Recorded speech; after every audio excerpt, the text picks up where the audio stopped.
Good day, mate. I'm Rayan. I'm Will. I'm Ivan. And you're listening to a repost of the only podcast where we watch reality TV so you don't have to. This is episode 1 of our review of the Traitors Australia Series 2. It's just a game. I'm just about to say it. It's the name of the fucking podcast, mate.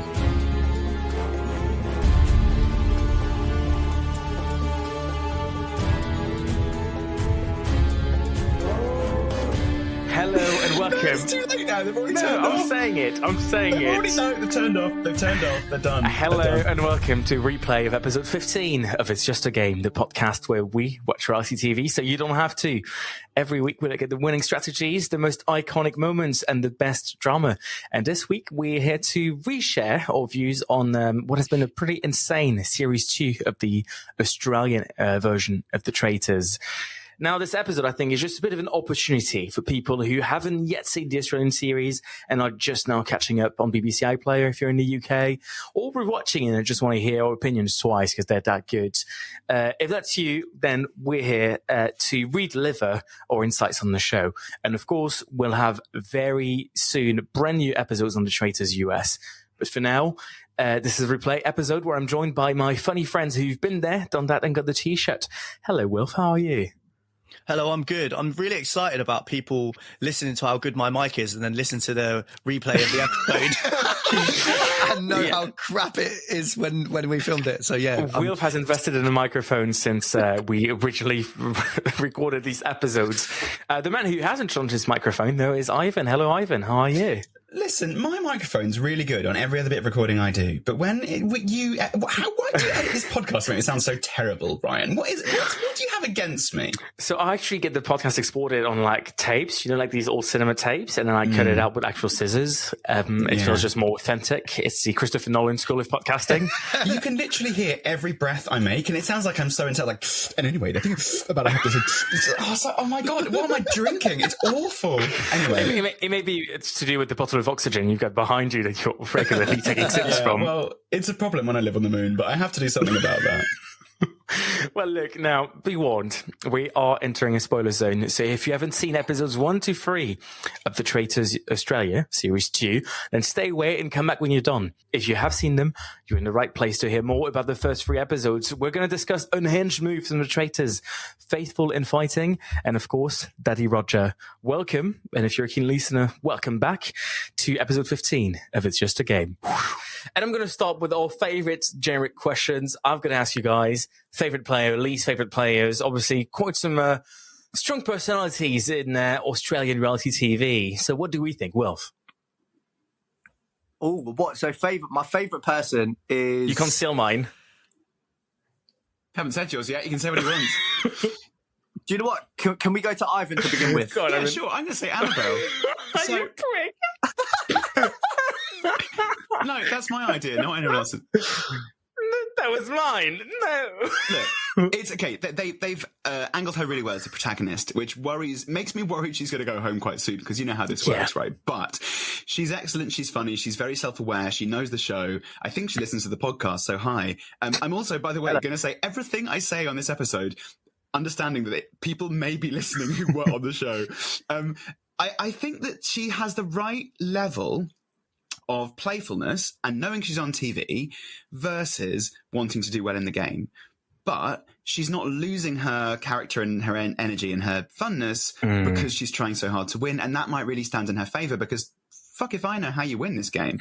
So, no, I mean, I think she's brilliant. Actually, there's been a few people who I've really enjoyed. I do think she's standing out right now as fantastic. There's a bunch of other people, but, their names elude me because they've only shown us a few of them so far. I mean, we'll ask again. I'm sure that will change. But I just love you've got this whole analysis of why you like Annabelle. And my only reason is just that in her intro of E.T., she had a dog. And also, beginning of episode 2, she appeared in her dressing gown.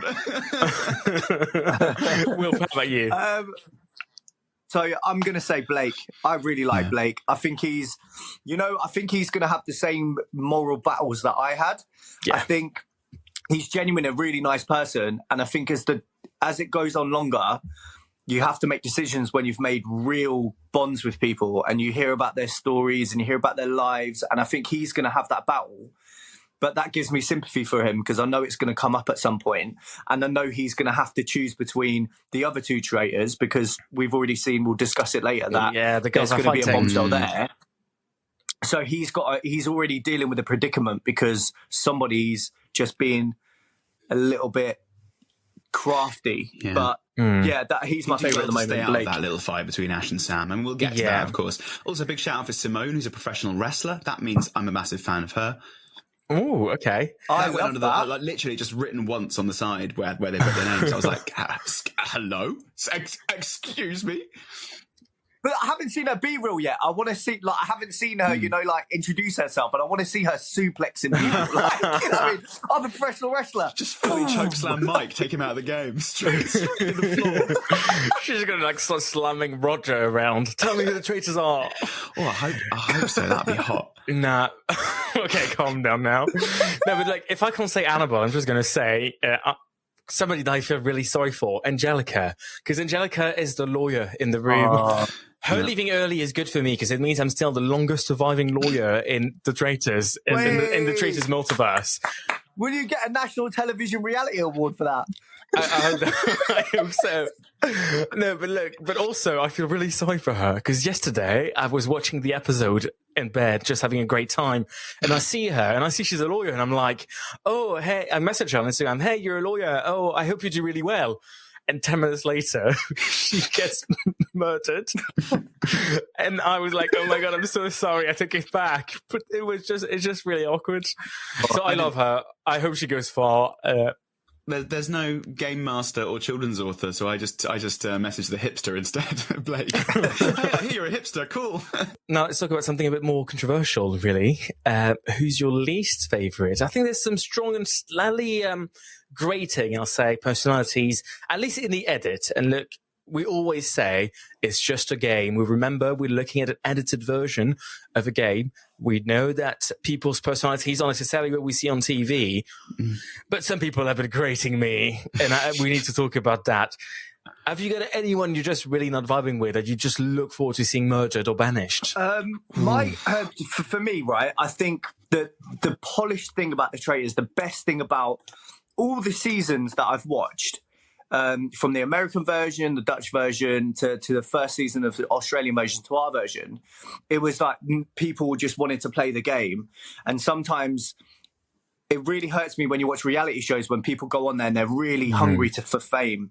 And I feel like Roja, if that's how you say his name, I think he just wants to be on TV. It's not like I'm not sure if I'm getting him wrong with the edit and stuff. So I do apologise if you are listening. People just haven't seen him play the game. Yeah, I have. I've just seen him be really flamboyant, which is great. That's how you are in real life. They cut to him grinding a door and stuff, don't they? And it's like, that'd be funny, but we want to see the rest of you as well. Like you actually playing the game. So at the moment, that's I wouldn't say, the most disliked out of the whole cast. But in terms of not dislike, it's just my least favourite. I mean, it's still early days. How about you, Ivan? Well, I noticed that in the first episode, they gave us 3 different shots of Sarah engaging in or breaking an awkward silence.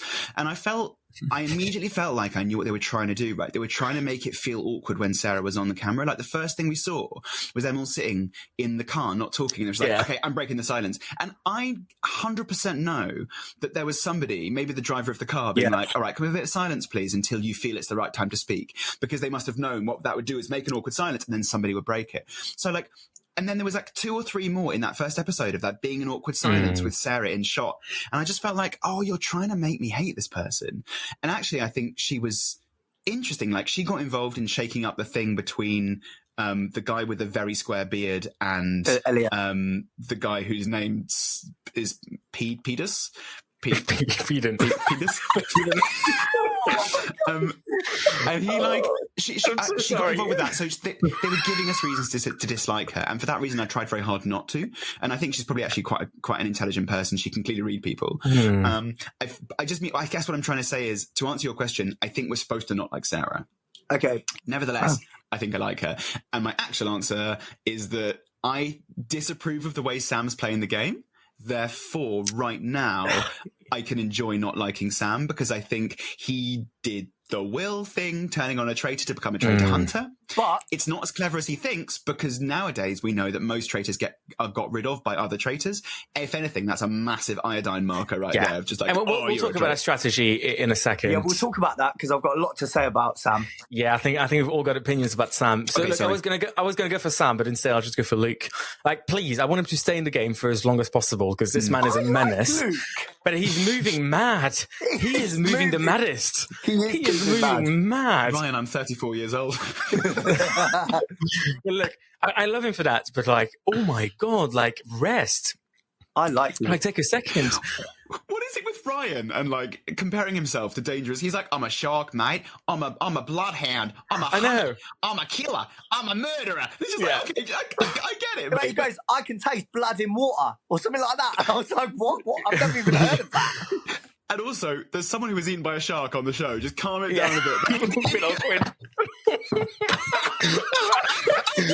This bit is beer out. That's so funny. I also noticed like a lot of them are talking about guns all the time. Is that an Australia thing? There was even a picture of a kid running around, like the person who used to be a secret agent, and her kids are running around with guns, and everyone's like, I'm a hunter, I'm a sheriff, bang bang, motherfuckers, and it's just like, all right. Is this Australian accent? Is this Australian from Kentucky? I don't know what you mean. I thought I was watching the American one. I was like, this is America. The only way you could tell them apart is the absence of gunshots in the background. Rootin' tootin' gun-toting cowboys everywhere. It was weird. Can we do the person that we feel sorry for the most? That's what I was going to ask for. The Ryan Award. Go on. Yeah, for me, it's still Ryan. Yeah, it's still me. It's still Ryan. He lasted many, many episodes and got like 10 minutes time. Well, in that case, I mean, the Ryan Award goes to Corrine. She's getting the Paul edit. Just them around. Yeah, that's tough. Hopefully that means she'll be in till episode 11 and we'll start really getting to know her in episode 7. I mean, all we can hope for. Yes, and I just want to say one thing. I've just looked it up because I wasn't sure, but you saying Corrine, I hope she goes far. She gets banished in episode 2. Oh, yeah. No, I thought you it. someone else. She does. She goes. Out of nowhere. They just literally go, I don't know, let's just go for her. Her mentality at its best was with Corrine. I felt so sorry for her. Yeah, but you know what? Let's talk about this, because I hate when people say, oh, herd mentality, whatever. The Traitors, at early stage especially, is not about fighting traitors, really. It's about survival. It's about self-preservation. Yeah. And the way you do that is by following the crowd, because if you selt yourself out, you're most likely not making it to the end. So I don't really like it when people criticize like herd mentality. That's how you survive. I mean, I voted with the majority when I was in the show for a very good reason. It was staying under the radar. I didn't. Yeah. You have to.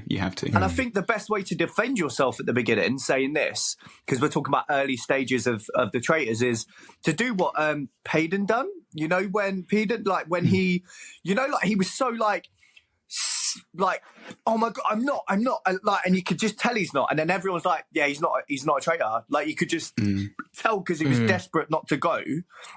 That's a really good strategy, even if it's not a strategy.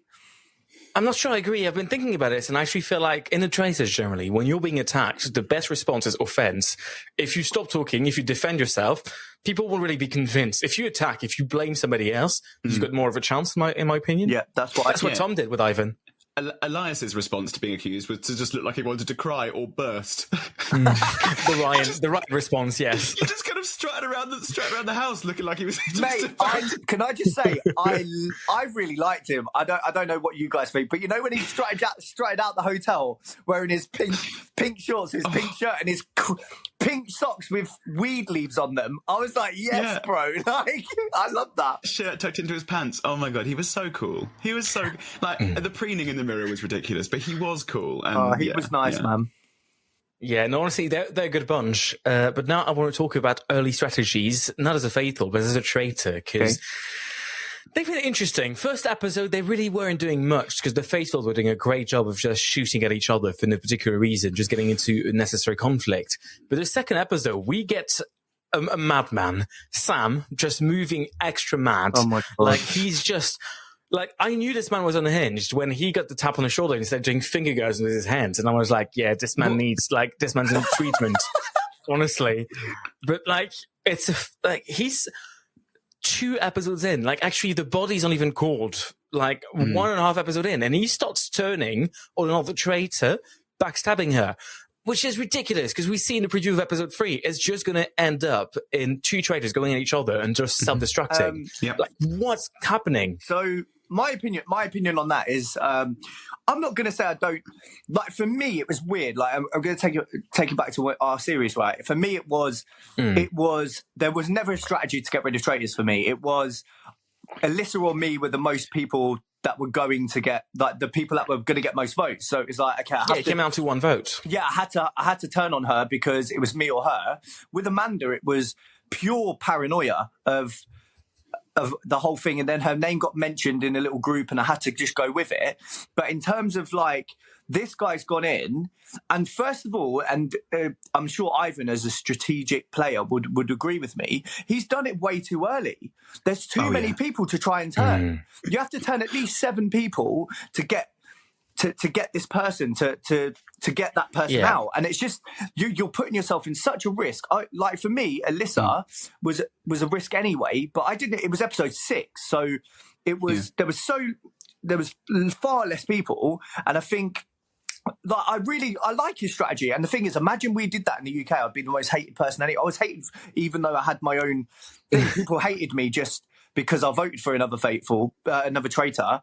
But the thing is, because I appreciate gameplay, I appreciate his strategy, but he's just unhinged it way too early. But that's a bad strategy. That's bad gameplay. No, I don't think. I think it's like, in the end, mate. Traitors are going to go. Like, they have. He's going to be gone 5 episodes in maximum. Give him another 3 days maximum. Yeah, I think he's going to go. I don't think he's going to stay. I think he's going to go. But ultimately, I think his strategy of getting rid of a traitor is really clever. But it could have happened later on, and he could have done it in a way that he doesn't look like a dickhead.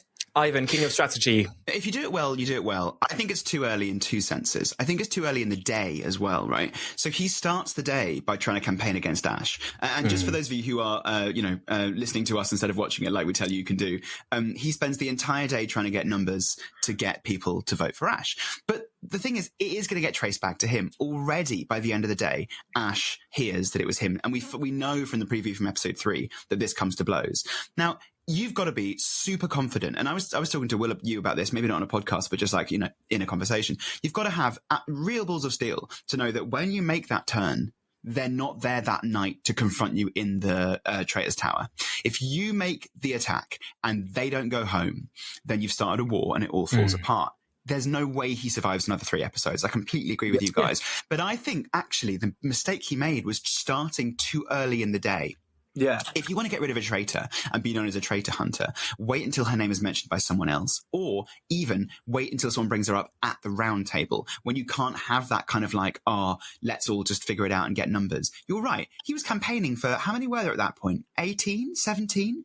So he needs 8 or 9 votes. It's ridiculous. No matter how early in the day you start, all you do is open yourself up to a huge amount of, it's 3 p.m. Ash finds out and goes, hang on a minute, Sam. You're literally campaigning against me. I'm going to have you now. And it's the fact of you're relying. So say he does get 9 people to agree, right? That round table is so influential. So many people can change their votes, and it's just showed. Like, they all agreed to do it, and none of them did it. Like only he did. Yeah, only the guy that went out. What was his name? Guy.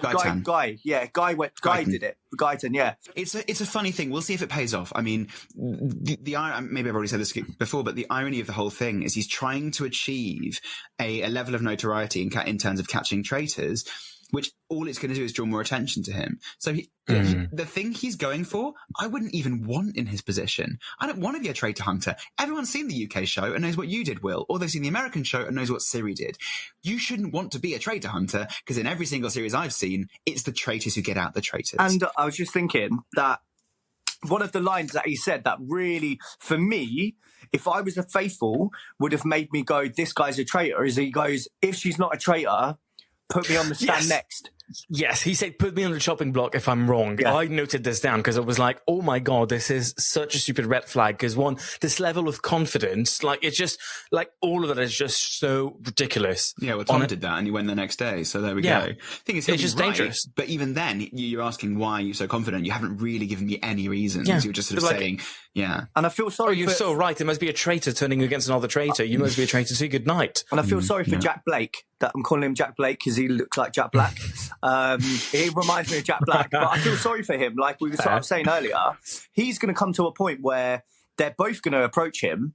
They're both definitely going to approach him and say, look, blah, blah, blah. And I just feel like Sam, at the beginning, I really liked him. I thought, do you know what? He seems like a really not likable guy.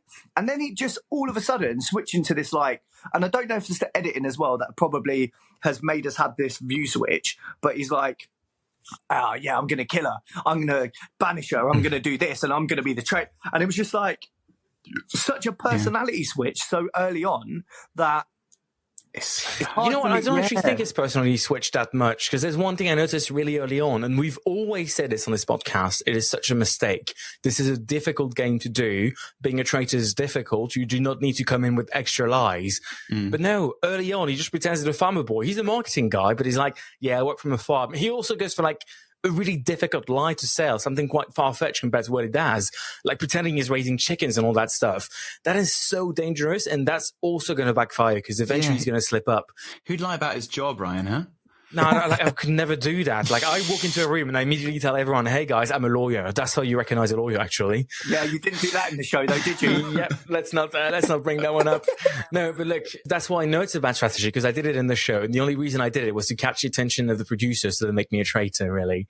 There you go. And the thing is, I think lying, like, mate, I was a traitor, right? And it was hard to lie anyway.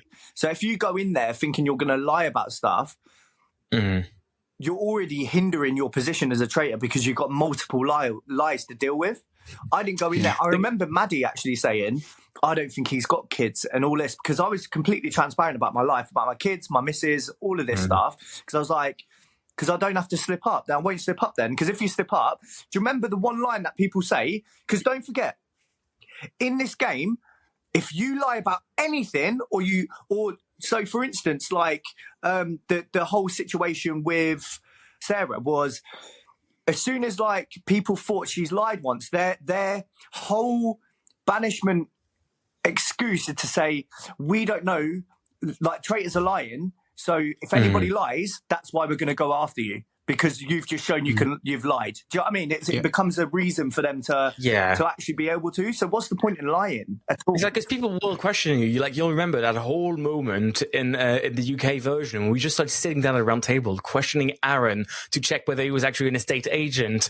And like, when did you, Ivan, started quizzing and being like, okay, what's the difference between the Australian method and the English method? Well, what you didn't see there is that I knew he was an estate agent because he explained the Australian method to me. And I was like, look, tell all these assholes about the Australian method, and then they'll know you're really an estate agent. That's the nuance you missed there. Anyway, I want to move on, and I'm talking about Ash here. What does Ash do from here, right? Because Ash has got to fight back. She's got to, she's unlike anything we've seen in the UK series. We have an opportunity here to watch a new thing, which is a traitor fight back against being got up by another traitor. Now, clearly, she can't use her major line of defense, which is, I know he's a traitor because I've fucking seen him up there with a thing, right? Yeah. But obviously, the tactic to go for is, this is a bit dodgy. Why is he going for me so suddenly? This feels really weird. There's no way, it's not coming out of anywhere. Has he given any of you any excuses? So she should be fine, and I see her surviving. And as you said, I think it's pretty clear with Blake, he's just got to keep his mouth shut, because as you know, loose lips sink ships. No, do you guys not remember when he sunk a ship? Do you not remember when Blake sunk a boat? Sorry. I was so happy about that. I was thinking, Blake sunk the boat. So I was like, right, let me explain this to you guys. Guys, okay, so basically, in episode 2, there's this moment when Blake is in a boat and he sinks the boat. So the joke is, I say loose lips sink ships, because he's, right, so you know Blake, right? Yeah, so have you seen the show The Traitors? Yeah. We'll be back after the break. I'm so sorry. I really thought you'd laugh at that, and I was really upset, because I was like, this is a good joke. Can I tell you what I didn't? I actually fast forward through the you skipped through the challenges. Oh, you know what? So many people do that, and I disagree. The challenges are from one of my favorite parts. Oh, I hate that sort of people. That, like, I skipped season 2, the episode 2 challenge, and the first one I actually wrote in my notes. I put, where is it? I like that, seeing the task bonding. I put task bonding on my sheet because I actually enjoy watching them, not trying to suss each other out and actually bonding as people. And that's the best parts of the challenges. And we all did that together, right? And that was the only thing that I didn't like about the American one, because they were still trying to suss each other out. It's just like, just give it a break for a bit. I wrote about the first two challenges that it's like they asked ChatGPT to make challenges based off the first UK challenge. It's like all the elements of the first UK challenge are in the first two challenges in the Australian one, but all mixed up in a different option. Like there's boats, there's rowing, there's sort of like weird burnable effigies, there's a hill, there's running about. It's just like, what are you doing? And a really, really bad flammable horse. It just didn't. Yeah, flame. which didn't line up. I wanted it to go into flames like the things that we had. I wanted it to burst into flames, and it was like, then he just threw it on the floor. It's like next to it's it. like a candle on the side of the horse. No, but like I've got to admit, like I love a challenge. I love these missions in like every series of the Traitors, but like the challenge budget for the series is going to be like £5, and I'm not talking $5 I'm talking $5 Australian dollars. Have you tried to buy weird polygons? Weird polygons that float are expensive, right? Sinking polygons are hard. Floating polygons, they cost a lot. Fair. Saying that, I think the production value on this season's a lot better than the last one. I do. I agree. Just the challenges. Did they steal the Red Crosses from us? Because I don't remember them having photos in the first season. No, I think the Red Cross has been around for a while. It's been saving lives and stuff for a while. They cut the Red Crosses off each of our portraits so they can put it on. No, not them. You know what I'm talking about. But they didn't have their photos in season 1, did they? I don't know. They didn't have a portrait of Roger Corso where Roger's face was just like weirdly plastered on someone else's portrait. But you know what? Like, I'm gonna take a second to say this. Like Roger, God. Daddy. I'm sorry, but like Daddy. He does some great bits. There's the bit where he like turns the clock and then plays a special chord on the piano and it keeps not opening the door. That's bloody hilarious. Like they need to bring like whoever's writing Roger's text to the UK, because he's funny, good looking. Yeah. Honestly, I love Roger. Roger, like adopt me, please. Mate. Yeah, of course, but she's less my style than Roger. You know the best line of the entire show, and a show where I felt so seen, where it was like, okay, there's 19 of you left, so you know you're all a little bit closer to fortune and fame, and you know there's going to be 19 future podcasts that nobody asked for. That was us. That was definitely us. That's we're the podcast nobody asked for. That hit so hard. I was like, yeah, no one asked for it, and here we are, series 2, baby. Hey, listen, I've got something to bring up, and it's my new recurring segment. Oh my God, let's go live to Cornwall for a new recurring segment from Ivan Brett. It's going to be called, What the Fuck's He Called? So, here's the rules. What the fuck's he called? Yeah, exactly.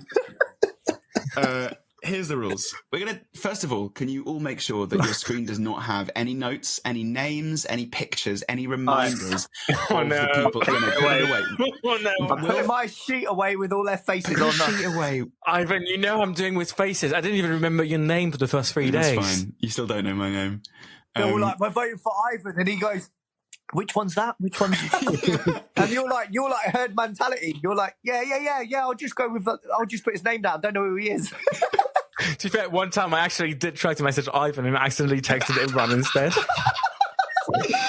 you know. Anyway, Imran, off to you. Okay, so here's the rules. Nice and simple. We'll go clockwise, starting Rayan. We'll do it in the order that we introduce ourselves in the podcast, right? Which is Rayan, then the quite a long break, then Wilf, then me. And you just got to name someone in the Series 2 Australian Traitors game, but you've got to give it a pretty good go. You can't be like that one who's got like a thing. It's got to be like 80% of their name. You can say anyone excluding Roger and their cheap imitation of Fergus, who is the bugle handler, right? Bugle handler is not allowed. Fergus is not allowed. Anyone who's a contestant in the show, starting from you, Rayan. Okay, let's get started. Let's diggity go. Annabelle. And that's it, I'm out. Wilf. I could describe Annabelle. No, you've got to name someone. Look, do I have to go over the rules again, Will? You've got to name someone on the show. Yeah, name somebody on the show. Okay. Keith. Oh. Blake. Payden. Oh, I get what I'm doing now. Blake. I've said Blake already. You weren't listening. Have another go. Luke. Okay, all right, cool. Ash. Sam. I don't know if this is true. Paul. To be fair, we don't know. He wouldn't be in the edit. There's no Paul. There's no Paul. Yeah, there is. The guy with one arm is called Paul. Is he called Paul? All right. I think so. Okay.